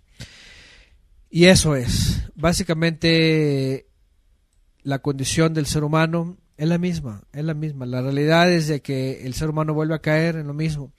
Y nada como ver las aseveraciones del Creador sobre Israel para reflejarlas en nuestra vida. Y es por eso que estamos aquí. Yo creo que es por eso que todos hemos decidido juntos como familia de la fe, pero independiente delante del Creador, presentarnos delante del Creador. De nada sirve caer en lo mismo y volver a hacer cosas iglesieras, de nada va a servir. Lo que sirve es más bien encontrarnos en nuestro peregrinar, ser parte de esa misma familia, pero individualmente ofrecernos como ministros del Rey. imitando al Mesías y poder lograr y alcanzar, pues al final de cuentas, no solo el plan del Creador, sino el plan es ser parte de esa redención final. Porque no solamente decir, yo quiero ser parte del plan, no, el plan es un beneficio para mi vida. Y cuando lo entiendo, entonces es cuando lo voy a hacer y lo voy a disfrutar. Y bueno, obviamente este último texto dice: Israel se ha olvidado de su hacedor. Yo creo que si algo experimentamos también nosotros en esos ismos que estuvimos, es de que nos habíamos olvidado del Creador. Estábamos dependiendo de nuestras coberturas, de nuestros lugares, de lo que nos enseñaban, incluso calmando nuestras conciencias de lo que ellos nos prometían. Y ese es un error muy grave. ¿Por qué? Porque eso es confiar en el hombre. Ya sabemos qué dice la Escritura. El que confía en el hombre, ¿qué dice? Maldito, el que confía en el hombre. Entonces, no, más bien afiancémonos y confiemos en el Mesías, que es el que nos trae el conocimiento del Padre, es el que nos enseña cómo cumplir la instrucción, y al final de cuentas el que nos enseña qué es lo que esperamos finalmente en la redención final. Amén. Bien.